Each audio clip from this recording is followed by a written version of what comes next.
Hello. This is SG Prince, and I just want to make this video because I would like to try to drum up some awareness for something I'm doing, something I've been working on for a while at this point, and that is that I'm making a game, and it's not like a video game or anything. It is a tabletop role-playing game, you know, like Dungeons and Dragons or Pathfinder. It is a role-playing game with tactical combat. And but why am I making this video? I'm doing it because I have pretty much no internet presence at all. You know, I'm like everybody else. I have profiles on a lot of different social media things, but I don't really post anything. I don't really make anything. I mean, I make art and stuff. Like if you watch any of my past D&D videos, the live plays stuff, my art is in those, and I post that stuff on like Instagram and stuff, but then none of them get any views or anything. And so I decided that I'd make this because YouTube is the place where I have the most like audience. You know, I have 500 subscribers, which you know, belated everlasting thank you to everybody who has subscribed to this channel.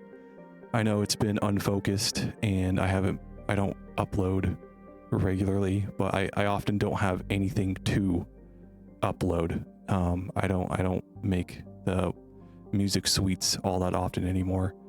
I am playing D&D campaigns, but I'm not DMing them, and I kind of feel awkward asking my friends if I can fucking record them and put on the internet. You know, it's it's kind of weird, but so I don't really have anything to upload. But as a way, you know, so making these videos, I think it's something to make content on, I guess. You know, I don't want to sound like an influencer, but I mean, I guess that's how the game was played. You make content and you upload it, and I have the free time right now, so I might as well. But for all the people who watch my videos for the music suites, this video is not for you guys, unfortunately. I apologize for that, but you know, this channel has for a long time kind of been split between two different things, the music suites and D&D content. The music suites are fine. You know, I make them for my workouts and something to listen to while I'm like studying or something, or like writing stuff. But other than that, I don't make them for anything, and I don't make money off them or anything. So yeah, if you're subscribe to my channel solely for those, then this video is definitely not for you, and feel free to click off. You know, I will try to make some more music suites in the future, but yeah, I'm not really focused on that at the moment. But for all the people who watch this channel, and I don't know what the ratio is between people who watch the music suites and the people who watch the D&D stuff, all the people who watch this channel for the D&D stuff, this video is definitely for you to an extent if you're interested in my game. And so yeah, that's why I'm making this video, so I can just draw up some interest for my game. Just getting any interest or word out there about it would be super helpful, because I don't want to put a ton of effort into this game I'm making, and then when it's finally done, it comes out, me and my friends play it for like a campaign that we probably never finish, and then it never gets used again. You know, I live in a capitalist society. It would be nice to make some money off of this thing I've spent so much time on making as well, but that's not really my main goal. It is a big goal, but it's not really my main goal. I mostly just want to make sure the game gets out there and it leaves its mark on the cultural zeitgeist. But yeah, that's why I'm making this video. But to get into Mythic, the thing people are probably like most interested in, Mythic is a TTRPG, tabletop role-playing game, heavily inspired by like Dungeons and Dragons and Pathfinder, but it's supposed to be much more science fiction focused. because I guess that leads into what inspires the game. A while ago, like back before I started working on Mythic, and the full title is Mythic at any cost, not just Mythic, you know, for like legal reasons. I feel like it's important to mention the full name, because like literally just like a week ago or so, I discovered Halo Mythic, which is a fan-made tabletop role-playing game for Halo, which that was exactly what I was looking for a couple years ago, and I couldn't find it. And not being able to find it kind of set me out on this adventure of making my own TTRPG. So, you know, everybody who's working on Halo Mythic, you know, nothing personal. I didn't know you existed until like not that long ago. Not to mention, well, even Halo Mythic, it's not exactly what I'm looking for. It's not exactly what I'm looking for and I looked at a lot of games and I couldn't really find anything that I specifically liked. You know, there was, for D&D, there's Spelljammer, which is notorious for not being that great, or at least that's what I understand. I've never like sat down and played it. I've looked at it, but I've never sat down and played it.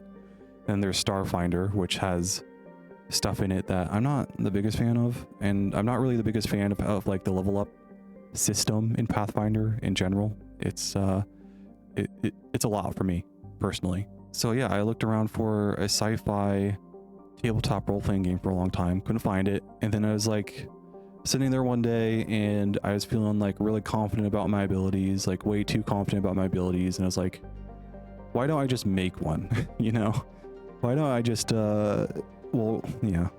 Originally, I went and was making a conversion module, essentially, for 5e, so I could do like a Halo campaign, because I really want to do like a Fall of Reach type Halo campaign, because I am addicted to depressive feelings, and it sounded fun to me, at least. My players, in their usual blasé response, just, you know, kind of shrugged their shoulders and said, okay, yeah, that's what I wanted. So I started working on that, and relatively early on in the development of that module, which I didn't think would take that long to make, because I'm just making some homebrew rules for 5e, like who cares. But relatively early on into developing that, I kind of just, you know, decided that I didn't want to do classes. And that derailed the entire project and kind of turned it into something completely different. It kind of turned it into its own thing, and over the about year and a half, just under 2 years, I think, of making this game, it's kind of turned into a much more flexible system now. It can facilitate really a sci-fi game of any kind, in my opinion. I think it can. You know, I've used it to, so far in my playtest, I have used it to do like a Halo type, like combat focused campaign to playtest it, and I've also done like a zombie survival type campaign to test it a little bit. And so far it's handled both those relatively easily. I mean, they were both gun focused games, so like whatever, of course it would. Yeah, so it kind of turned its own thing, and then the big thing happened that that led to the creation of a lot of games that are coming out recently. Is I think everybody who knows anything about D&D would be aware of this. It was the OGL crisis. Wizards of the Coast and Hasbro were getting way too confident for themselves, and decided that they wanted to cash in hard on their product and just try to do a bunch of predatory things to cash in as much as possible on it, and it backfired horribly on them. And now everybody's making their own TTRPGs to play instead of playing Dungeons and Dragons. And honestly, I was kind of right there with them, but unfortunately I was already in like 2 D&D 5e campaigns, so I personally, I couldn't just switch just right then and there. I wanted to switch to Pathfinder, but my friends didn't want to.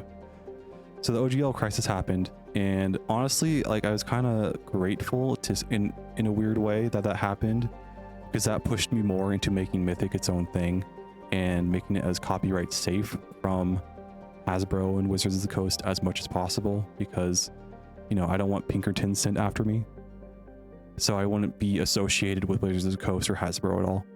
As for like what the game is and what it's supposed to facilitate, the things that inspired Mythic are things like Halo, Fallout, Star Trek, really any like science fiction media out there, like Dead Space, even Star Wars to an extent, even though Mythic isn't really meant to be like a science fiction fantasy. It's meant to be more of a harder sci-fi, but there are some fantasy elements in Mythic to some degree. And so those were the main inspirations for Mythic, especially Halo. Like I said, it was originally meant to be a module for Halo. I'm the kind of person where I think some people would look at my DM experience and think that I really don't have that much like experience with tabletop RPGs. I've been playing for about 4 or 5 years now, since like 2020 or something like that. Maybe just after, like 2021, which is hard to believe that 2020 and 2021 are already that long ago. Oh my god. But yeah, I have about 4 or 5 years of experience now. 2 of those have been DMing. I DM'd like a campaign that lasted for about like 2 years, and then the rest has been as a player. But I've also been heavily in tuned with the like YouTube D&D scene. I watch a lot of like videos on like how to be a good DM, how to be a good player, like good homebrew rules and things like that. So I think my experience is enhanced by how much D&D content I consume on like a daily basis. So I think it's, you know, it's like 4 or 5 years enhanced with doing a bunch of extra homework on the side as well. So I think I have decent experience with tabletop RPGs. I definitely have less experience with like the more casual game, you know, besides D&D and Pathfinder. But you know, that's kind of for a reason. I like the tactical combat in Mythic. I mean, sorry, not Mythic. Well, Mythic too, I guess. But in D&D and Pathfinder, I really like the tactical combat and the build craft, you know. And so those are things I love about the game, along with all the storytelling capability of these games. You know, I love the shared story. I like big epic moments in the story, like big epic moments in the sense that like there's a big reveal, not necessarily like a big set piece or something like that. You know, if reading the 2024 DMG handbook and like showing off like, oh, what player are you? You know, I fit in to the storyteller and optimizer type player. So I love the big overarching story, and I love making a good build. You know, I guess that really shows through in Mythic as I developed it. Mythic, unlike a lot of TTRPGs I'm seeing come out more recently, you know, I watch Bob the World Builder on YouTube, and he covers a lot of more casual D&D games. So like, yeah, I have to keep that bias in mind when I think of his videos, but like, and maybe I'm not as in tune with the whole like TTRPG scene as I think I am, but I'm pretty sure most like newer TTRPGs that are coming out are trying to be much more casual in their focus. I mean, you know, just look at Critical Role's like Daggerheart and stuff like that. Like they're really, in my opinion, they're really gutting the combat, and I'm not a fan of it. I really like the tactical stuff and using maps and, you know, giving players bonuses to like good placement on the maps and good choices made and really optimizing their stuff. Not to a crazy degree, not to like a 3.5 type degree, I think, but I do enjoy that.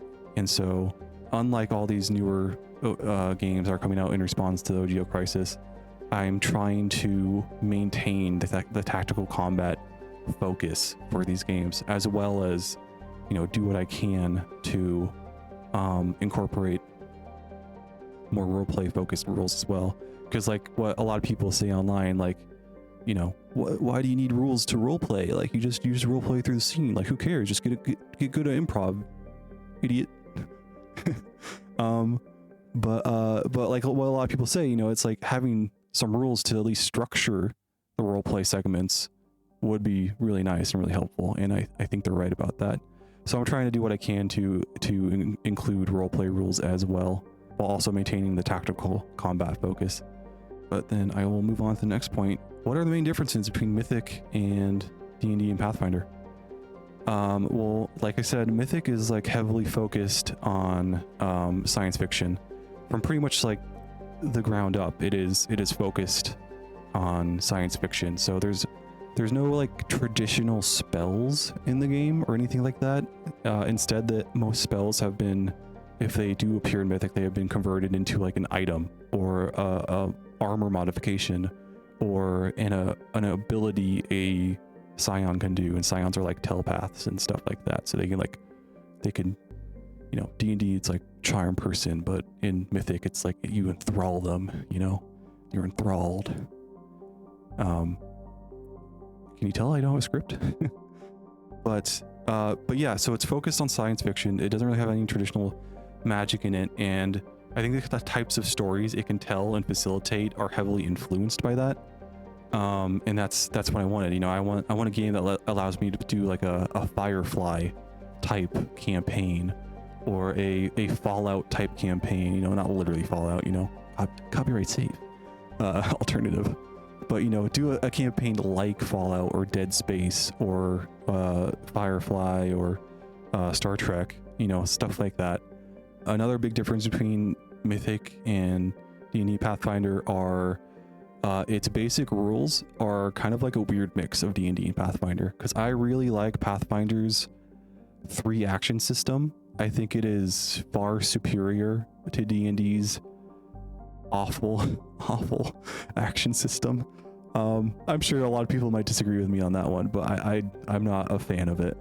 You know, the action, bonus action, movement, and then object interaction system is just kind of dumb to me. I'm almost certain that most people aren't even aware that they have a object interaction action.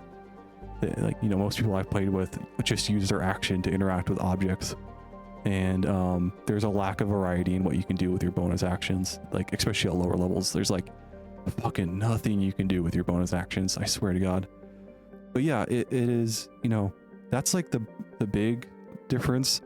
For the most part, it plays like D&D. There are some other notable differences that I won't go into detail now. I can go into detail in a future video, but you know, like basic things do have like some nuanced differences. I hate using that word because I feel like I'm glazing my product too much, but there is like small differences that do make the same basic actions different technically. But yeah, Mythic does have the 3 action system, and it does have the like negative modifiers on consecutive attacks. But Mythic also has like a bunch of items in the game that you can buy, and pretty much by the time you get to max level, like you're probably won't have to deal with recoil at all in the game. It'll just be a non-issue for you. But you know, it's also going to have like cyberpunk style like augmentations and like guns in your arms and area sensors. And the next thing that kind of differs Mythic from D&D and Pathfinder is that it has no classes. It is a classless game. When you make your character, at the start of the game, you don't pick a class. You just kind of get started and go.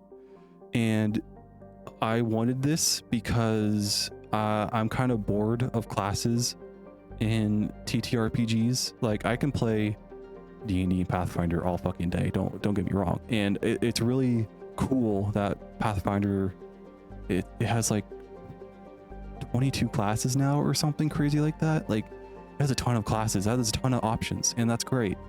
But like, not every TTRPG needs to have classes. Like some can break from the mold.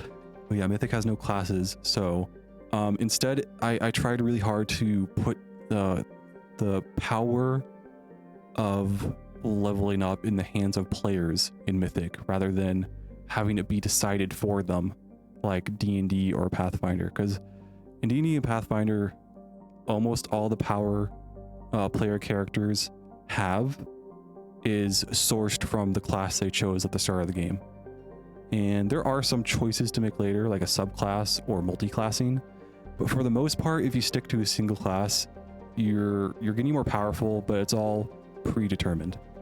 And that's really smart in some ways from a game balance point of view, because it makes it reliable what players will have at what level based on what class they chose.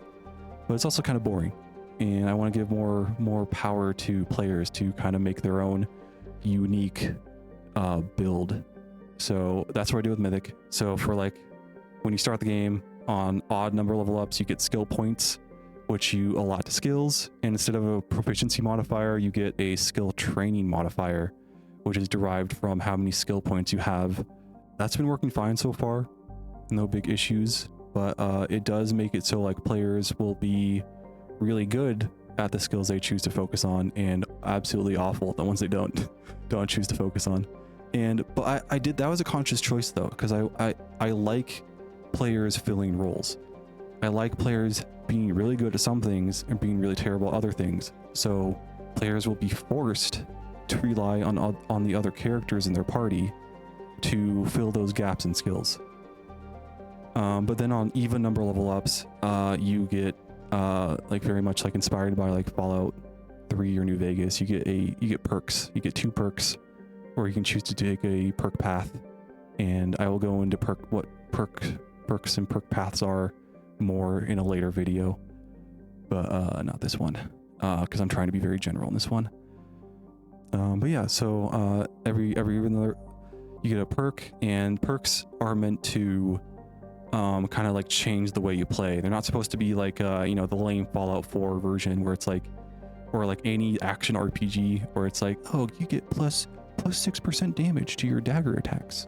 You know, I really didn't want to do that. I know they're supposed to be like ways that are like drastically change how you like might play your character. So there's like Grim Reaper's Death Sprint, where like you hit an enemy, do damage. Next time you hit an enemy, do damage. You do an extra damage die worth of damage. You know, and then you have like perks that like when you take it, you just get an extra 20 health. You just get extra 20 health. So it's really good for like tank builds. And then there are perks that are like increases your throw range, so you can make kind of more of a gimmick build that's like focused on throwing grenades or other items.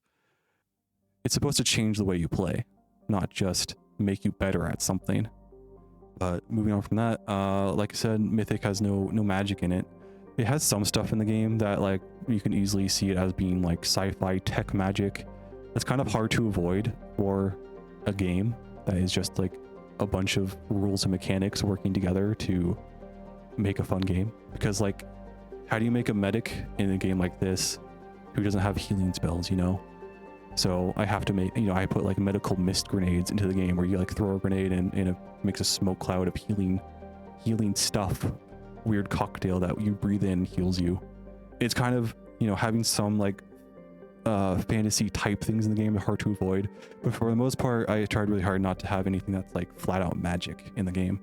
With that being said, that also makes the game much more item focused, both in items that are permanently added to you in your person and your build, or items that are consumables, like one-time uses. And so that requires me to balance the game in a very different way than D&D and Pathfinder, and it has made me really regret starting this venture, because I have to balance the game in a way completely different than D&D and Pathfinder. I mean, not really, I'm probably like overselling it to some degree, but I really do though, because like in D&D Pathfinder, all your power is sourced from your class, and like usually you get some sort of like limited resource you pull from, like spell slots, or for like a fighter you have superiority dice if you're like a battle master. And I don't have that. Well, I do have that in Mythic, but some things aren't bound by that anymore. So like, I forget what the spell is called, but there's a spell where you make a black hole and stuff around it gets sucked into it in D&D.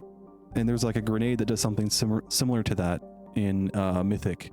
And you know, now that a powerful spell is now a grenade, I have to balance things differently, because potentially if players have enough money, they could just buy like 50 of those and throw them constantly in combat and just murder everything in like 2 seconds. So the balance of the game requires me to really be stringent on how much money I give players per level and the carrying capacity of characters.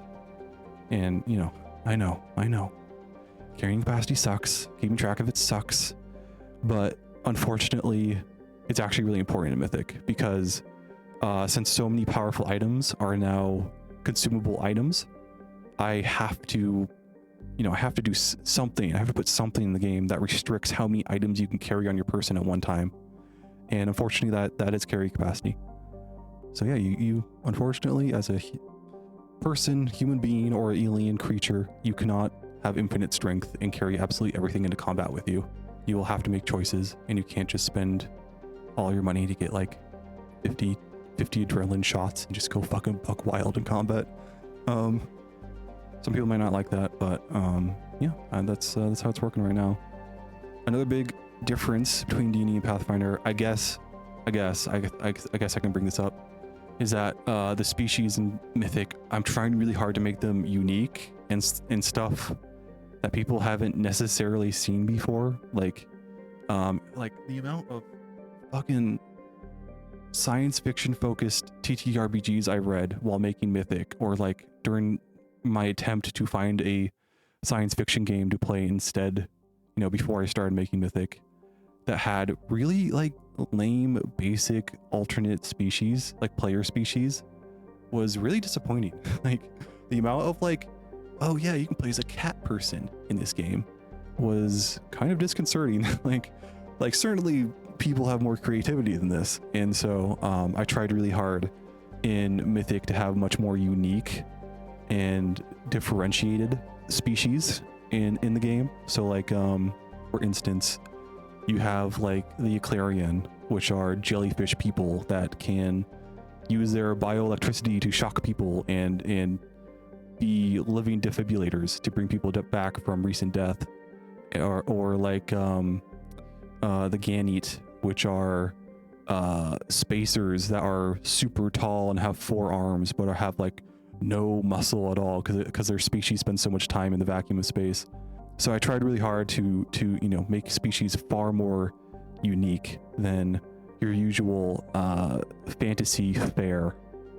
Trying to make it more interesting, more engaging, and I think something I think Pathfinder does this, but I know D&D doesn't do this. But as you level up, you get abilities unique to whichever species you chose to play as, even human. And as you level up, you get more abilities. And so I thought that was a interesting little thing to have in the game. That's most of what I want to talk about Mythic. So what is the, I already went over like why I'm making this video, but what is like, the end goal of this video? And I guess I should just address this real quick. I didn't make a script for this video. I was in the process of doing it, but it was taking so much time to make it like super detailed and high effort and sound super official.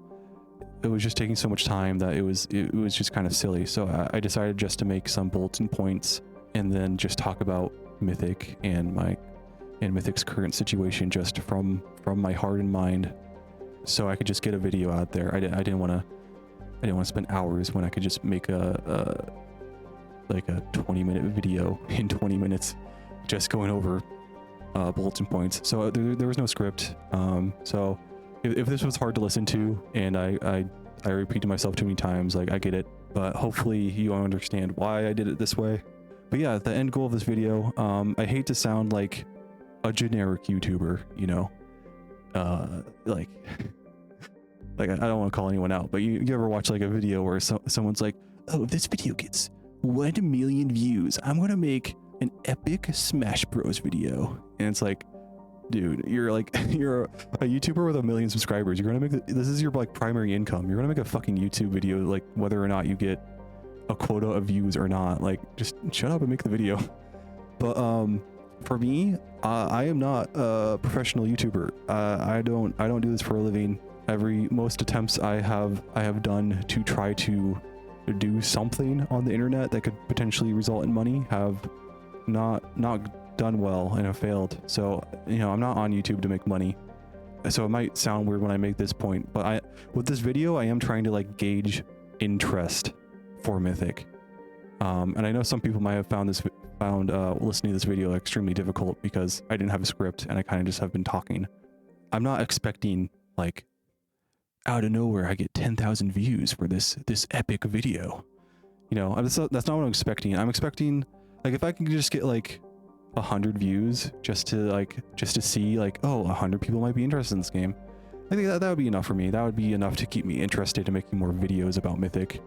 Yeah, I don't want to put pressure on anyone viewing the video, but you know, yeah, watch the video. That's the goal. That's the goal of the video. Just I want to gauge if people are interested in the game and see how well this video does. If it does do well, I'll definitely make more videos in the future about Mythic. Like I said, it is content to make. It is something to make content on. You know, sounding like an influencer now. Fucking hate it. Yeah, that's me. That's the school video. Over 500 subscribers now. I have no idea why I have that many. I appreciate all of you who have subscribed. I've never said anything. I'm not the kind of person. I don't really like it when people on social media like create a post or a video or some sort of content that's just like thanking people for following them. I find it kind of cringy. You know, like I'm following for your funny content. I don't want you to address me. You know, I'm a massive introvert, so for me, I'm not trying to create a parasocial relationship with these people. I'm just watching their video. And so, yeah, thank you to everyone that subscribed. Hopefully, this Mythic talking about Mythic will do well, so I can put something on the channel. I don't know. Yeah, there you go. But what's the end goal for Mythic? Like what am I trying to do by trying to get attention? The goal in my mind is to finish the core rulebook above everything else. I'm going to finish the core rulebook and make it so it's done and complete and tested as much as I can test it. My friends and people I play D&D with have been not super enthused to play the game and try it out. I have been able to play test it recently, and it has been enlightening on how to balance enemies in this game system. I need to give them a lot of health, and so it's been slowing down development a little bit lately. Right now I'm fleshing out augmentations in the game, so you know, like putting on robot limbs on your character and installing like a gun in your robot arm, or installing like a social analyzer in your eyeballs, so to enhance your ability to talk confidently or something like that. I've been doing that right now, and after that I need to flesh out melee weapon modifications. They're pretty much non-existent in the game right now. Yeah, so the big thing I'm working on right now is balancing enemies, and that is ground focused, like usual D&D Pathfinder type combat, where it's players versus another group of enemies. Just everybody's on the ground, everybody's like a humanoid, and it's just player versus, you know, something similar to themselves. But Mythic is supposed to be, to some extent, a combined arms game. So I am going to, the option for players to buy a tank and just drive a tank around is something they can do.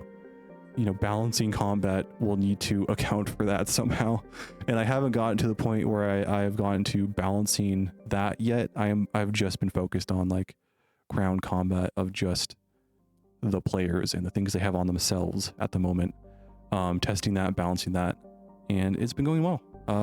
We don't play that often, which kind of sucks, but it's been going well. That's what I'm currently doing with Mythic. But the overall goal for Mythic is to finish the core rulebook, get it done, and then start it like a Kickstarter or something, some sort of crowdsourcing thing, so I can get the money to pay artists to make the book look good. The plan is so that I will get the core rulebook done, and then like everybody who buys into the Kickstarter will just get that PDF. So it doesn't feel scammy or unethical, or like it won't scare people from buying in or anything like that. Like, so you know, you buy into like, I just want the PDF version, and you'll buy into it and you'll just get the PDF. Like, it won't have art and things like that, but you'll get the basic PDF and you can play the game. So the goal is that I crowdfund money to pay artists who will gussy up the book, make it look real pretty, and then once that's done, everybody who already bought into the PDF tier or whatever the fuck, will just get that new PDF. So that way, like, nobody's losing anything, you know? You know, you paid into the Kickstarter, you got the basic thing. Now you're just waiting for the art to look nice. I think that's a very ethical way of doing it, and I think that's how I'm going to do it. That being said, I was thinking having like maybe like different tiers of the Kickstarter. So like if people wanted to, they could buy into like, I want a hardback version, where they pay more, but once the art is done, they will get a hardback version along with the gussied up PDF with the art in it. I want to make sure nobody buys into it and then like calls me a scammer or something, because like, I don't know, I just lost the motivation to finish it or something. You know, I'm going to finish it first and then, you know, semi-sell it and then get the art done and then be done with it, and I don't know, work on the second edition or something. But other than the core rulebook, I am also working on the Narrative Director's Guide. The Narrative Director is Mythic's version of the Dungeon Master, a name partially inspired by a need to be copyright safe from anything related to the Pinkerton employers. You know, the ND guide, it's going okay developing it right now. It's not really my main focus, the core rulebook is, but recently I started reading the 2024 Dungeon Master Guide, and right now I really don't see a need to make a narrative director's guide, because the 2024 Dungeon Master Guide is so fucking good. Like, I could probably just tell people to go buy that and it would be basically the same thing. Like, I know it's not like a smart business choice, but it's like, I don't like, what am I like right now? It's kind of just like I'm taking stuff from the 2024 handbook and rewriting it in my own words, and then adding some stuff that I think is legitimately useful that nobody talks about. But the stuff like I'm adding and is like completely unique is kind of dwarfed by the stuff that 2024 handbook. I don't want to put out a product that is literally just another product, but with some rephrasing in it to be copyright safe. Like, that's super lame and might get me in legal trouble potentially. So I'd rather not do something like that, but who knows. But the one other thing I'm working on that I can guarantee, well, I don't want to guarantee anything, but I can confidently say might be ready for the Kickstarter, is a pre-written adventure called Blind Steel, where it is heavily inspired by Dead Space and Fallout New Vegas Dead Money, where the players go to a resort on a place called Quixel Station. It's kind of like it's a really shitty place in the galaxy, but a rich guy has decided to make a resort there for rich people to visit and take a vacation at, so they can, you know, it's a place for them to like hide their money, to act as like an unofficial bank, like embezzle it and stuff, but also to like get away from the prying eyes of like their government's regulations, so they can like go do business in private and like scheme and make monopolies and stuff. But of course, in Blind Steel, players go to this resort and it is being overrun with like alien zombies, and the players have to work to fight their way through the alien zombies to survive, and then also decide the fate of the resort, as like five separate factions are all vying over taking control over it and deciding what happens, because I don't want to spoil anything, so I'll just leave it there. But it's supposed to be focused on player choice and player consequence. So like, it's designed, if players want to just run around and kill everybody they meet, they can. It's probably the lamest way to play the pre-written, but like, it will account for that. It'll have backup characters if an important NPC dies, and it will, you know, I'm trying to make it very DM friendly. You know, I'm much better at writing rules for a core rulebook than writing a pre-written, but I am relatively confident in this first pre-written I am writing. I'm using Curse of Strahd to kind of as reference for like what kind of stuff I need to include in a pre-written, because Curse of Strahd is beloved by most and I like it too. But yeah, so if that is done, by the time I start the Kickstarter, I can also make that another like thing you can, like another tier you can buy into, of like, oh, I want the core rulebook and blind steel like tier, and you'll get the PDF for both. And then once the artists like make them both look pretty, I'll send out the pretty versions. But yeah, that's the overall goal for Mythic. And I know I've been extremely general about all of it. I haven't really gone into detail and explaining anything, and I will in future videos if this video gets a decent amount of attention. I plan on doing another video just talking about character creation in Mythic, because I feel like there's a decent amount in Mythic character creation that is very different from D&D or Pathfinder, and worth going over. And so I think I'm going to make that video no matter what. But if these videos like don't get a lot of attention, then I probably just will leave it be and move on with my life. But I'm tired. I've been talking for a while, so I'm going to leave it there. Thank you for watching. Do the I hate to sound like a YouTuber, but do the usual YouTube stuff. Like, comment. Don't subscribe if you don't want to. No one's making you. But please like and comment. Liking will help the algorithm make this video get more attention. And then please leave a comment, because if people leave comments, I can answer them. I can answer them in my next video. And that would be fun. That'll be a fun, you know, answering specific questions. And I love when people ask questions, because it inspires me to put more things into the game. Things I never considered. So yeah, please like and comment. And then for the next video, I'll try to respond to as many questions as I can. But yeah, I'm gonna leave it there. Thanks for watching.